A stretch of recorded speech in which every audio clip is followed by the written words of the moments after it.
నుంచి ఇప్పుడు వరకు ఉన్న ప్రాబ్లమ్స్ ఉంటాయి కదా, ఆ ప్రతి ఒక్క ప్రాబ్లం గురించి ఈ సినిమాలో చెప్పడం జరిగింది. 1కి 2కి తేడా అదే.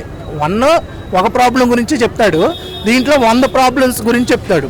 ఈ సినిమాలో డ్రాబ్యాక్స్ ఉన్నాయి. డ్రాబ్యాక్స్ ఏంటి అంటే మ్యూజిక్. అనిరుద్ధ్ గారు ఓన్లీ బ్యాక్గ్రౌండ్ స్కోర్ బాగుంది కానీ సాంగ్స్ పరంగా అంతేం అనిపించలేదు.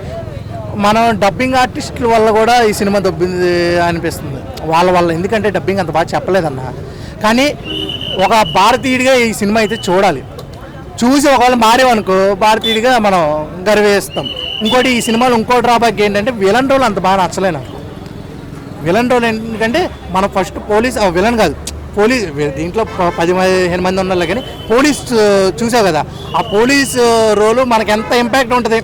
ఆయన వేసే ఎత్తుగడలు ఈ సినిమాలో అంత అనిపించలేదు. ఆ పోలీస్ కొడుకే ఈయన కూడా బాబీ గారు అంత అనిపించలేదు.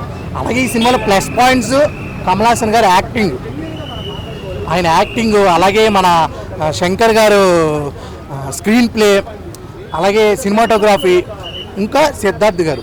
మొన్న సిద్ధార్థ్ గారు ఏందబ్బా ఆయన చేసే యాక్టింగ్ మరీ ఎక్కువ చేస్తున్నాడు, ప్రెస్ మీట్లు ప్రతిదానికే కూర్చో నువ్వు వద్దు నువ్వు అంటున్నాడు, యాక్టింగ్ ఎక్కువ చేస్తున్నా అనిపించింది కదా. ఆ యాక్టింగ్ ఎందుకు చేశాడంటే ఈ సినిమాలో ఎరగొట్టేశాడు. యాక్టింగ్ చాలా బాగా చేశాడు అనమాట.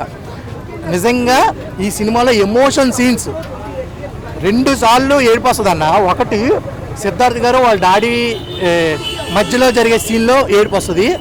కమల్ హాసన్ గారు వెళ్ళిపోతూ ఉంటారు, ఆ వెళ్ళిపోయినప్పుడు మ్యూజిక్ బాగుంది, వాళ్ళ బ్యాక్గ్రౌండ్ స్కోర్ బాగుందన్న కదా, అక్కడ బాగా ఏడుపు వస్తుంది అనమాట. నిజంగా నాకే ఏడుపు వచ్చింది. నిజంగా నాకు చాలా బాగా ఎమోషనల్, నాకు బాగా ఏడుపు వచ్చింది. మీకు కూడా ఎమోషన్ సీన్స్ హత్తుకుంటాయి. ఈ సినిమా మీరు భారతీయులుగా మీరు అందరూ చూడండి. ఈ సినిమా అదే ఏ ఫిలిం బై శంకర్ గారు అని పడిన తర్వాత వెళ్ళిపోకండి. ఇంకా 10 నిమిషాల స్టోరీ ఉంటుంది. ద బ్యాటిల్ 2025 గురించి చెప్తాడు, అది కూడా ఉందన్నమాట. ఈ సినిమా చూడడానికి 4-5 గూజ్బంప్స్ వచ్చే సీన్స్ ఉన్నాయి. దాని గురించి మీరు ఈ సినిమా చూడాలి. ఇంకా ఏమైనా క్వశ్చన్స్ అంటే మనకి ఆర్టిస్టులు కూడా చనిపోయారు కదా, అంటే కమీడియన్స్ వరకు ఓకే. నాకు కమల్ హాసన్ గారిది కూడా వాయిస్ అంతా లేదు. ఫస్ట్ ఇది బాగుంది, మరి ముందుకి నాకు తెలిసి ఎవరు చెప్పుంటారు, ఆయన బాలు గారు చెప్పుంటారా? ఇప్పుడైతే అంత ఏం అనిపించలేదు.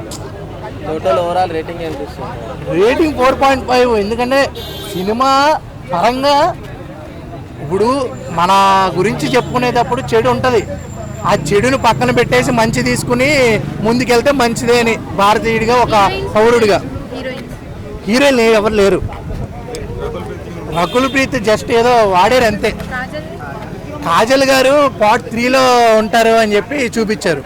పార్ట్ 3లో జస్ట్ ఒక 10 సెకండ్లు చూపిస్తారు ఒక కొత్త ఫైట్లో అంతే, ఆవిడ ఉంటుంది అని పార్ట్ 3లో. రకుల్ ప్రీత్ అయితే ఏం లేదు.